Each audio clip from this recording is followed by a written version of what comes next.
Hey, it's Don, the Auction Professor. Today we're going to show you an item that can make you some insane amount of money.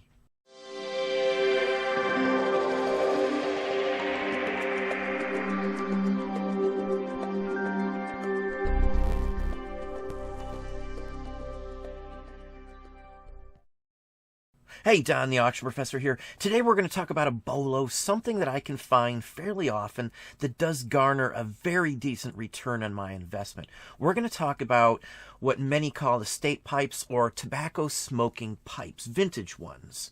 Let's hop over there now and show you exactly what we're talking about. So here we go. Estate pipes is usually what I see in the title of these sorts of items. Now, finding them, that's the biggest question everybody's going to have.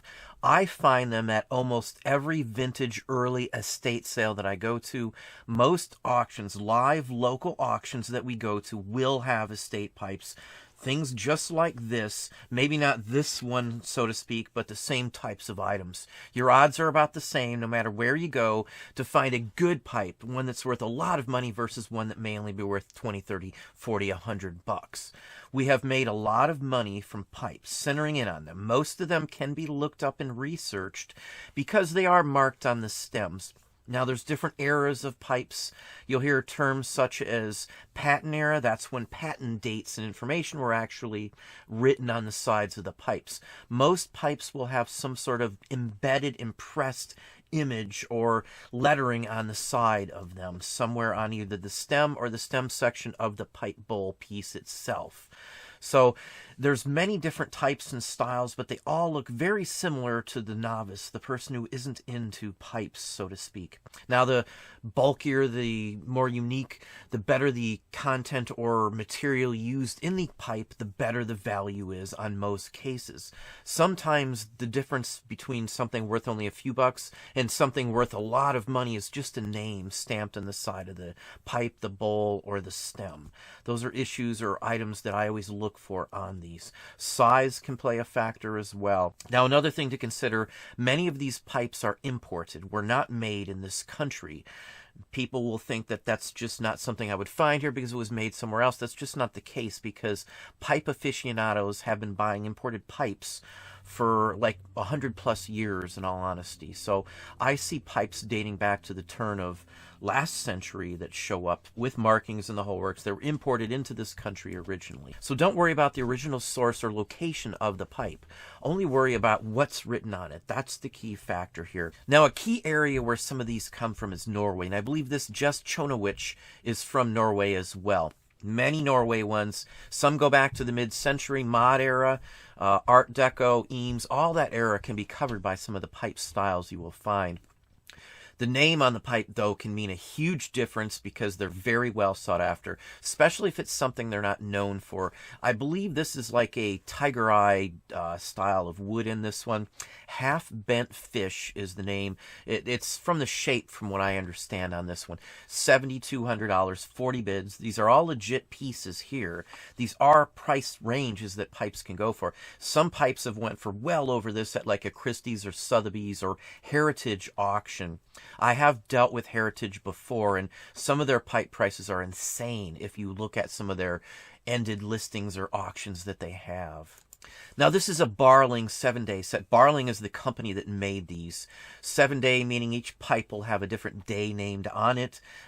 Pre-transition 1940s, that's the style of the pipe, how they were put together. There was transitional era. There were several of them depending on the pipe we're talking about. But this comes in a case. This isn't something that you won't find. This is something you have a good chance of finding. Most of the time they have not been used. They were like a gift, a novelty, and they just weren't used. Or just one pipe in the set was used. Those are what I usually find. I don't think I've ever found a whole set that was used, every one of them. Nice one here, $6,000. They're not all worth that. The name, the age, and such forth goes to dictate what the value is. I've never found a set worth more than a few $100s, but they were worth a few $100s. Now, this is a Sexton Iverson, and I do believe, again, another Dutch or Norwegian maker on this. Very unique one. It's marked as well. Fish pipe, again, dictates the shape, the overall design of the pipe bowl itself. Really interesting one. $4,827. Now this one's one of my favorites. This is a S-bang maker on that one here. And this is a straight grain, meaning which direction the grain is going. And it has a horn insert, which is between the stem and the pipe itself. There is a section of horn in there. And you can tell the difference between the black stem, the wood bowl, and the insert there. Sometimes they're sterling, sometimes they're all different types of material. Basically, you've got the pipe as one solid piece, the insert goes in, and then from there a stem would slide into the insert. They're all semi-interchangeable to some extent, as long as it's the same pipe in size and style and such forth. So I always look out for that too, that someone hasn't swapped parts on it to put something back together that may have been broken. That is a risk in playing in some of these fields here too. But $3,200, 24 bids. Again, insane prices for these. They're small, something you could find just laying on a shelf, and if you didn't know the difference or didn't take the time or didn't even know where to look up the name on the back of this, you may have just missed it. And that's why I do extremely well in this category for almost anyone that I find. They never stay in house more than a few days. If it's a decent one. Even some of the common ones just get blown out really quickly, especially this time of year in fourth quarter. They always seem to go very well. Pipe collectors love getting pipes for Christmas and the holidays. This is a huge category. There's somewhere in the 80 to 100,000 range of pipes up at any given time on eBay. So it is in high demand. It usually carries at least a 50% or higher sell-through rate for the entire category. So something to look out for. Now this is a Sexton Iverson, same basic product company name, but this has a bamboo pipe stem or insert section here. Now some of these might say acorn. Now that's the basic shape on the design itself. This is some sort of wood, I would say. I do not believe that it's an acorn pipe bowl itself. This is just literally the design shape. And this one is handmade. It says special on there as well. It is embedded with the manufacturer's name. Typical example of what you would find. This one is a Dutch one, Norwegian one, somewhere in that range on this. I'm not a pipe collector myself, but I know what to look up, and I haven't missed or given one away because of at least the ability to figure out what's what on a pipe. That's all you need to know. And you can scan through pipes sitting on a shelf very easily once you know the common styles and designs. Or name-wise, you can just simply look at the names on the bowl or stem itself also. $2,938, just another insane amount of money for a pipe. Here's a similar one, but look at the difference in price. Well under it, almost a third the cost. Billiard of Sweden. It's just a different manufacturer, a different country of origin. Europe is a huge market for these still to this day. Same basic design, same basic construction. This would be an acorn. It has bamboo insert or stem segment, and then the pipe stem on the end. $1,136. Big difference in price. You can find some that look almost identical to this for $50 to say $150 or $250, but they're common newer ones by just a random company that's making them, not a high-end designer from Europe. Now this one's probably fairly new. You will see newer used going almost for the same price if it's a rare enough pipe. I don't usually worry if it's been used, as long as it's only been lightly used and not just totally caked in and ruined. As long as it's still a very viable and usable piece, it's safe to invest some money into some of these. Again, look up everything before you buy it. Know the difference. Now here's an early Dunhill. It has an issue with it too, but you can tell by the shape, the style, that this is an older one. It's marked as well, as you can see, embedded into the wood on several places. Sometimes they'll have a crack in the bowl and things along that line. So you just got to be careful. Size dictates value, as I said, sometimes, but not every time. This one went for $2,370, 24 bids. Some of these are highly collected. Pipe collectors will spend a fortune on the right pipe just to have it. Sherlock Holmes is one of the ones that comes to mind that I always love finding, but they're not worth a fortune, but they're still some of the neatest pipes that I like finding. In the real world, even if I have to sink a little money into them, I've never lost on a Sherlock Holmes style pipe, never. So they're just really good items. Here's another 1951, as I said earlier, patent era. So when the patent numbers started to be put onto some of the pipes so people wouldn't copy their style, design, size, shape, and such forth too. Shell briar. Briar is a part of basically a growth off of a tree or a tree trunk or stem or root. Something that people have made stuff out of for a very long time: bowls, cups, plates, briar, everything. Briar is very popular. It's very tough and hard to work with, so they usually go for some good money. And this one's an ultra rare swan neck is what it says, but swan neck is the design, the shape of the stem going into the bowl. Literally resembles a swan's neck, thin and slender as well too. Just over $2,000 on this one. Now here's a Becker, a Wolfgang Becker. Becker's name is synonymous with high dollar pipes, I can assure you. You'll see people just write the word Becker on things, trying to get it to sell from that. This is a double paw. The style, the shape, the design goes with that. Grade pipe, unsmoked.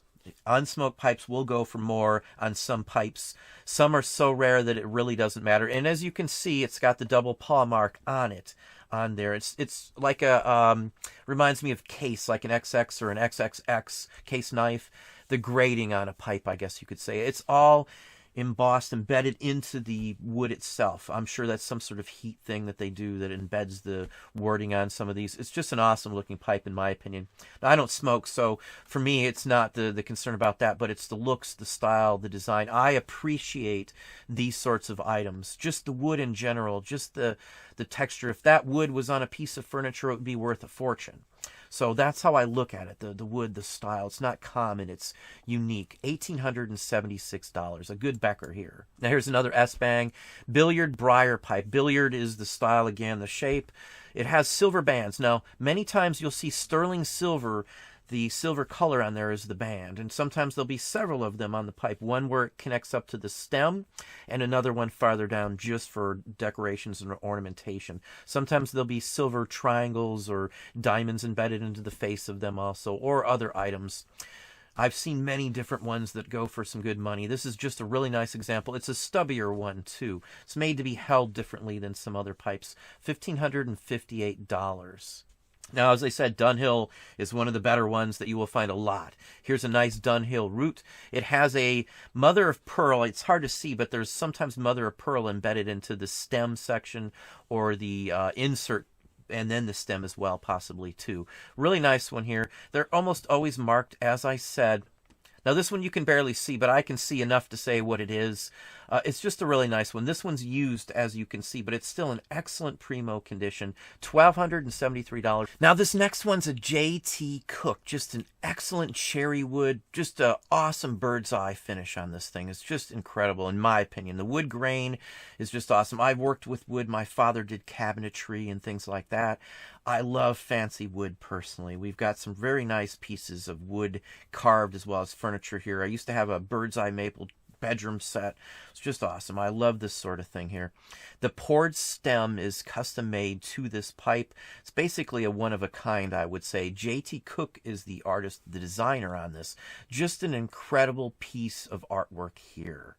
This one went for $1,199. I'm telling you, the prices on these are insane. The prices on these are honestly insane on some of these. As long as you can distinguish between a very common pipe and something worth looking up, you can do very, very well. There's not a ton of people out of this circle of pipe collectors that mess or know what to look for in these. And if you go to a big sale and there's hundreds of pipes, it could take you a very long time to figure out what's what, in all honesty. So really nice example here. And the last one here is a calabash gourd, style, shape, and construction and material. This is what would be called a Sherlock Holmes style pipe. This is a typical one, not quite as fancy as some of the ones you see in the serials back in the 30s and so, Basil Rathbone era and such like that for Sherlock Holmes. This one here does have silver cuffs, as you can see on it also, and the original case. As I said, the Sherlock Holmes style pipes don't go for a ton of money. They're more a novelty, a showy piece. More people probably buy these for like cosplay or something than anything else, in my personal opinion, at least the commoner ones. And I do very well. I've listed them in other sections besides pipes as well when I find these, and I almost always would list Sherlock Holmes in the title because it will help sell them. This one only went for $216. It's from the UK as well, as you can see, so still a very fine example. This sold on the American version of the site also. Now, I know you can do very well in some of these pipes in England and across in Europe as well. I have looked for them on the UK site, the France site, and the Germany site as well. So they do very well across the board. So anyway, that's just a touch on pipes. You can find pipes pretty much anywhere across the board. As I said before, best place estate sale, local live auctions, flea markets, garage sales are very good as well. Church sales, most definitely. Antique malls, the whole works. I pretty much can find them anywhere if I really want to dig in. You can even RA some pipes, because you will find some shops going out of business or some clearance pipes that are still worth money, or in novelty shops and things along that line. So anyway, that's what I have for you today. Well, there you are. Hopefully that gave you some ideas and some thoughts. If you enjoyed the video, please hit that like button down below. You can also hit the bell icon to be notified if I post new content or go live. Subscribe and tell a friend.